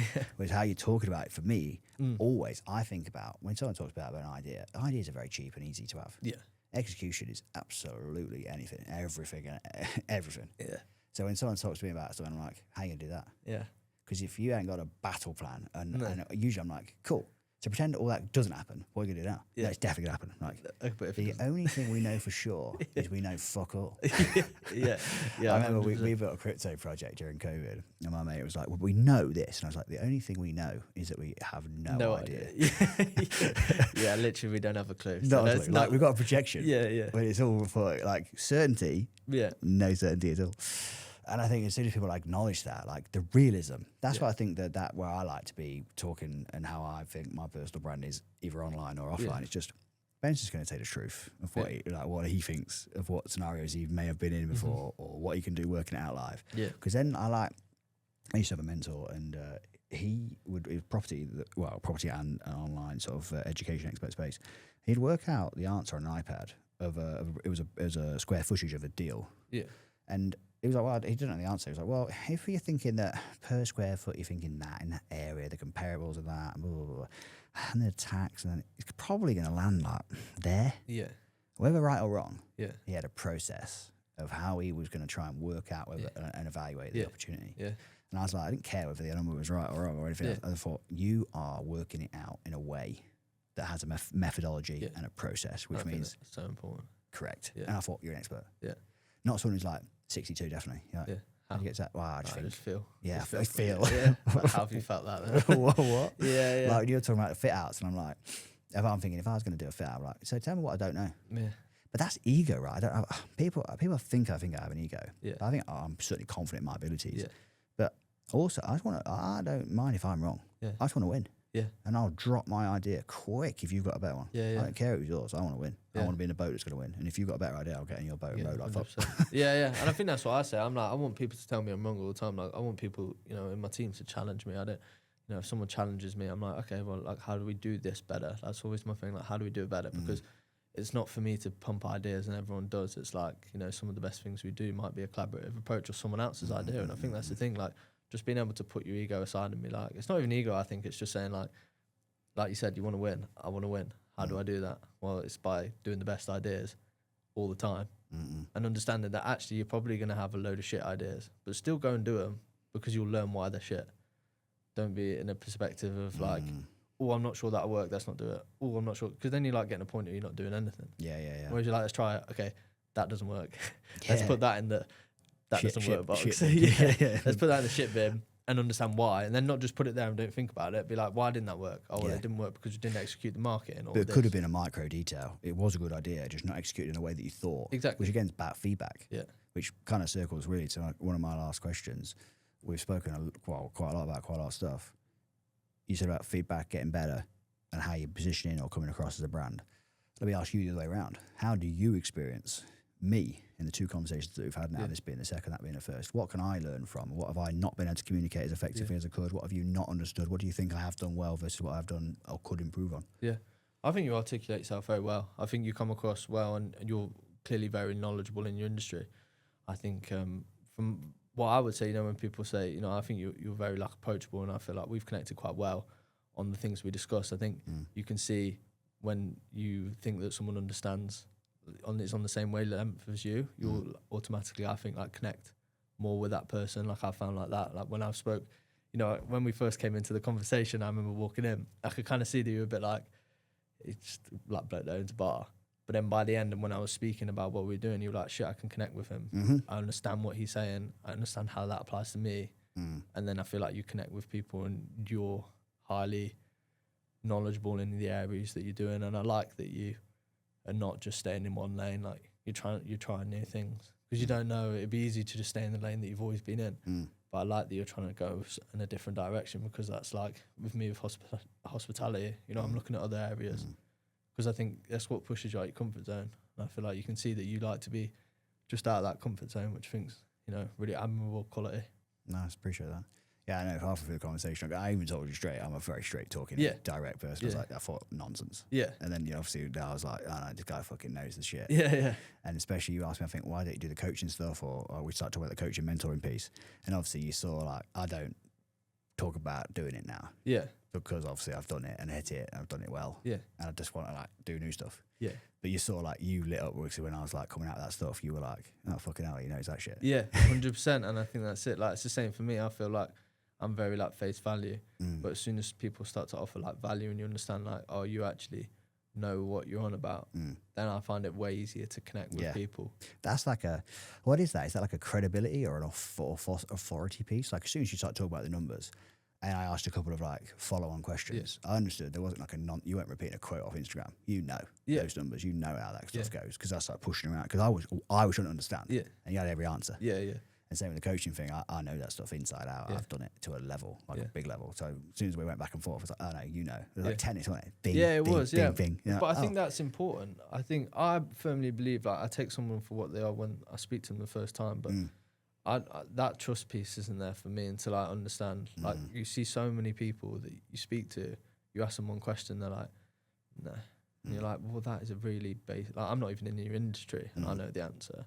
So for me, it's like, I guess it is that tennis. It's back and forth. You're trying to understand that person, and like from your perspective, like understanding you knew what you're doing with the coach, and you had a full plan. You understood what you're doing, and being realistic and saying like, this is where we are now. This is where I want to be. I'm like, yeah, I fucking rate that.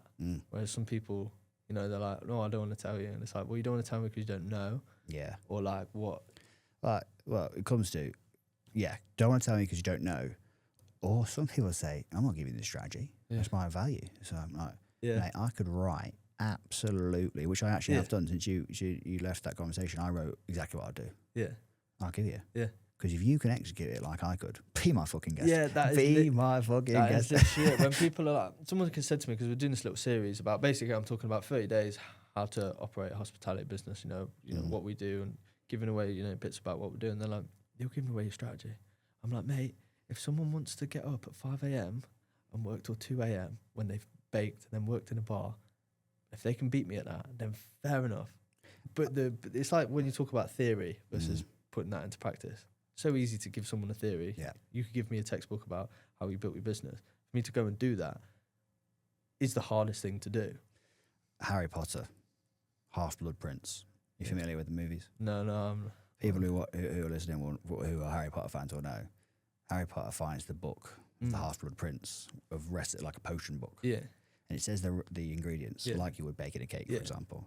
And it's not the same like a seed number as what it says. It says 9.5, not 10. Yeah. I think is the right way. Yeah. And it says then turn the knife to the side, crack it, because you can't cut them. Right. You have to squash them. Yeah. How to get the thing to happen is just a slight bit off how you would explain it to me. I'm like, oh yeah, do this. You're like, yeah, I know the plan. Yeah. The nuance is where the magic is. Yeah, 100%. Because you could try do the thing, and then something, like you said, it goes in the shit bin, but it wouldn't have been a shit bin. It's just, you just were like, Yeah. Yeah. And I think that's, you know, that's the big thing. I think that's what experience. I liked about our conversations. Like you very much kind of said like, you know, this is how I do it. And I was very much like, this is what I'm doing and this is how I'm doing it. You know, I don't think you need to, if you get caught in a place of trying to keep all your cards to your chest and not say anything, yeah, it's like people who want NDA signed on deals. You just know they're a first-time founder that thinks their idea is hot shit. It's like, mate, I'll tell you the whole plan. Because if you can do it quicker, better, faster, then fine. Fucking hell. Yeah. Take it. Yeah. And I think that's the thing, isn't it? Once you get to that point, and I think sharing's better. Like, from our conversation, I came away with a lot of things that I was like, I actually never thought about it in that way. If like, you know, how can I build this, and what do, you know, my personal brand, like what do I need to do, and how important is that? And, you know, taking a lot of things out of that conversation, I remember walking out of that room and just being like, yeah, I'm fucking pumped. Like I needed that. And I was really looking forward to this conversation today, because I feel like me too. you give, you know, you get that insight and you come out of it like refreshed. You can almost do a long session of just back and forth. Yeah, yeah. And you come out of it like, oh. Energized versus drained. There's people you can hang around with, they're like, fucking hell, man. Yeah. Because the level of understanding, whereas like you, I was just like, I left that conversation fired up, because I'm good at that shit. That shit, I know how to do. Yeah. Inside fucking out. Yeah. So I left like, good at that. Yeah, yeah. And I believed you'd actually be able to do that. Yeah. So I've given a lot of strategies to people over the years that I'm like, there's never been able to execute that. I'm not going to do it, because I'm not going to become a hospitality fucking business coach. I was like, that fucking idea is good. Like, that's fucking good. Someone's going to do this. Someone's going to have a go at this, because it's good. Yeah. I thought this guy could absolutely just like smash that. I really do think you could. And what was I going to say then? Something just came into my mind, and it's just gone. I think, your network is your net worth, I think, for sure. Yeah. And the value, that is what the value actually is, just giving value, not trying to choreograph how good you think it will sound to someone else. The answer is just the fucking answer. Yeah, and just say what you know, like, because there's no point trying to bullshit and say like, this is how I do it, but you don't do it like that, because it's not true, it's not credible. And people, I think, well, personally, I look at someone, when someone says something, I'm like, that is just fucking bullshit. Yeah. And then if I feel like that, I'm like, surely other people must. I think that's where people don't really understand why they're losing trust or not gaining it with their audience, because they're not really thinking about their audience. No. They're thinking about what they think the audience is going to almost think and feel, but all choreographing that. Right? I've already learned a long time ago, very young, that people are not going to like me. That was the marketplace for giving me the feedback. That's just never. But I think that's it, isn't it? It's like, I'm a character. No one's ever like everyone gonna like you. And I think if you try and do that, it's like the thing when your offer's like all over this, you're trying to do everything. Yeah. Just accept that people are gonna think you're an arsehole. That's what I mostly do. Well, I know full well a lot of people think I'm an arsehole. I know my mates that know me. No, I'm not like that. Who's important? Like my partner, my friends. They're important to me, my family. I think, though, we were speaking about this yesterday with somebody else. Someone said, if they got text saying, this person I was talking to did this, I think people would know, there's no way Ben did that. They might have ripped your head off in another way. Yeah. They wouldn't do that because they know me. Yeah. So good or bad. Yeah. My brand, like not online presence, my brand, who people know me to be, is very clear. Yeah. That's the kind of individual he is. Yeah. No room for it is very clear, I think. Yeah. I think that's when whether it's about your brand like that or your skincare product, do people know what your brand stands for? Yeah. Often not. No. You think it talks to eco-friendly, and just in the case of this, but they don't really know. As soon as you start talking about the pop-up event for the clothing, I'm like, we're again experience-led, value-led, not interested in finances, but foundations are obviously going to be there, like you already said. Yeah. But the way in which you're approaching it is long-term minded, which reminds me, that's what I was going to say. That's actually reminded me of my point. You said something, I think this is probably one of the best comments that I heard from you that first time we spoke. You said it's taken me way longer than I thought to get to where I am. Yeah. So if I'm going to start my personal brand, I need to start it now. Yeah. Because it's going to take longer than I think. Yeah. And I was like, that is so true, because everything takes way longer than you realise. But to be that aware, well, I need to start thinking about this now, when it may or may not make sense fully now. Yeah. But it certainly will, and it will take longer to get that whole 100%. Thing going how you want it to go. Yeah. It's so true, because if I think now, would I make any different decisions? I'd have bitten someone's arm off 2 years ago to be where I am now. Yeah. But also in this moment, I'm like, are you fucking sure? Yeah. That's it, isn't it? I think it's all comparable, and like you said, I think that it's almost. When I say to people, like, when people are like, what's it like working for yourself? I'm like, you're just in this constant, like, it's really good, or it could be better. It's really good. It could be, and then you go, and you're in this constant, like, headspace, and reflection is really important, when you spoke then. Yeah. When I have a really shit day, I go, just think of Tom 2 years ago. Yeah, just think of him and go sit what he's doing, because you would have finished at Bagel, you'd be walking to the bar, you'd be ready for another 6 hour shift. So it's like, and then I go, okay. And I feel like that's a really good reset for me.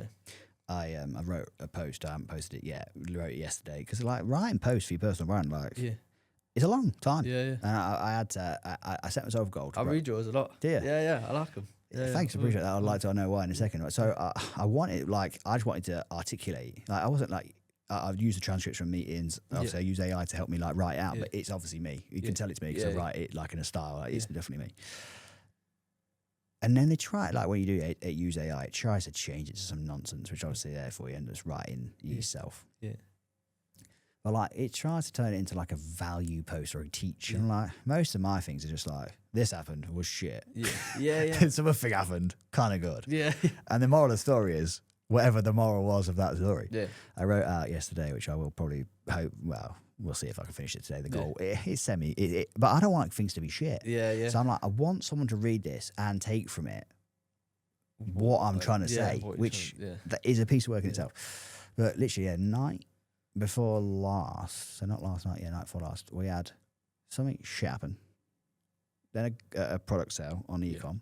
Yeah. Then something else shit happened. Then another product sale. Yeah. And I was like, you said about going between, it was like high, low, high, low, low, yeah, high. Yeah. And that was only like 4 minutes. Yeah. I was like, and you just don't know what to. Yeah. Therefore, like, like someone pulled out Bitcoin. Yeah. It's obviously like all over the place, right? Proper volatile. Pull it out over a time, it's just solid up. Yeah. And he said, everything is just a matter of how long of a timeline horizon you're looking at. 100%. And I was like, oh, it's so true. It is. Because right now this feels like shit. Yeah. But if you said to me 2 years ago, I'd be like, give me it now. Yeah. And then when you ask me in 2 years' time, I'll be like, Yeah. It is just about, which is really what I'm saying, it's perspective. 100%. Which I've just literally finished my LinkedIn post, really, actually. It's perspective. Yeah. Everything is what you make it 100%. to be from what you believe it is. Yeah. It's an interesting point. Yeah, 100%. I agree. I think once you just take yourself out of saying like, yeah, it's shit today, but look at that plan, look at what you've done, look at where you are, look at where you've been. It just, that's why I think I'm very much like, if everything went tomorrow, it would be shit. I'm not going to stand there and say it wouldn't be shit, but I'm in a comfort place of going, well, I could go again, and I've been through it. So I think when you take that emotion out of it, I think I was really emotional, like especially as a kid, growing up, like rugby, like I'd be gobbing off, pissed off, giving it out to everyone. Now I'm just like, just take that emotional out of it, channel, and just look at where you're at. And I think when you do that, then everything just becomes a little bit more like, well. And also just get fucking busy. Yeah. Because you ain't got time. Yeah. To be like pissing and moaning about, frustrated about that. Yeah. Because another thing's happening. So like you got to just kind of go. Yeah. And I think that's it. You just go, right, there you go, park it, deal with it. How important is it? Is it going to kill the business? No, it's not. Bang. Let's go on to the next thing. I said I'll go back to it. So you said you like my posts. What is it that you like about reading them? Because one, I would like the feedback to either improve or take some praise. But I didn't know, this is a really interesting point about personal brand. I didn't know you look at them. Yeah. So you don't know who is either liking your stuff, watching your stuff, not liking your stuff, but who is looking at your stuff. You don't know always who's taking stuff in. Yeah. And things take time to grow, right? Like obviously we met, so you knew me a bit more. But how many other people, since you said that, I'm like, how many other people who are reading my stuff, they might read it for another 2 years and never meet them until they meet them and they go, I know all about you. Yeah.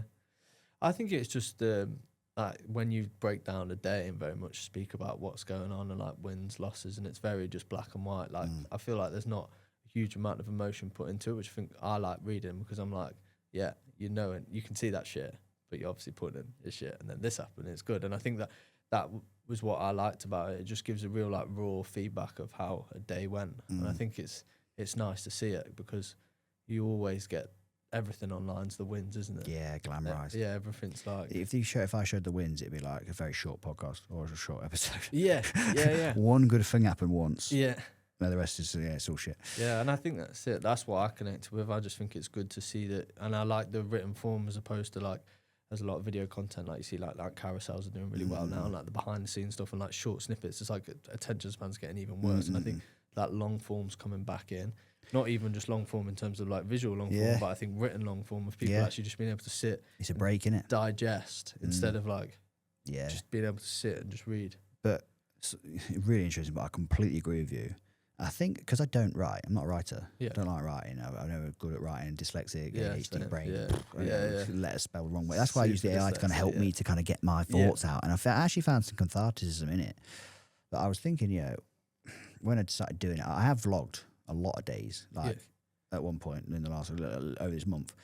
But the vlog started of like in the morning running. We also don't put any of these out. Yeah. Running on the snow, running on the ice. Yeah. If people actually saw what I do on a day-to-day basis, they'd be like, "What the actual fuck?" Yeah. Like from 4 a.m, sometimes earlier, all the way through, non-stop. Like because you couldn't physically fake the time like every day. But like, well, you physically shot the fucking stuff. But one of the days we also did it in the car, getting out. I think of the V class, David Lord here, and then the next time we did a video was getting out of the car at home. Yeah, and I was like, a lot happened today, guys. That's the end. Because I forgot all about it. I was like, well, if someone pointed a camera at me, it would be like a joke episode. Like meeting. Context switching is mad. Like from one thing to another. You walk in somewhere else. Like I did a podcast here with someone, Luke Wilmot. Yes. Today? Yeah. Day before? Yeah. At a point this week. He was really inspiring as well. I've never met him. People say a lot of things about him, positive and negative, and I like him a lot from what I met him for the time we talked. And I went in there after the podcast, a long day, and someone's waiting for me for a meeting, and I was like, and literally I got out, not he was actually sound, but the other guys, 1,000 questions like a fire. Yeah, and you're just trying to switch your mindset. Yeah. What? Which studios did we speak to about? Yeah. I'm like, huh? And then he's like, so we've got the Chinese manufacturer. I'm like, what? I'm like, huh? Yeah. And if someone documented that, which we were at one point, we was filming a lot of me, just go and do so much. Yeah. And it's like prioritising what is important. 100%. But I do know we need to put my brand more. That's why I started writing that stuff. I can control writing me. Yeah. But obviously I've probably pushed it a little bit far within my own ability, my own capacity. Yeah. But I do, it's nice to hear that you are reading it and people are getting value from it. Yeah. Because I really do think there is some kind of farcism in it. And also, trying to articulate it makes you have to think about what you're trying to say. Yeah.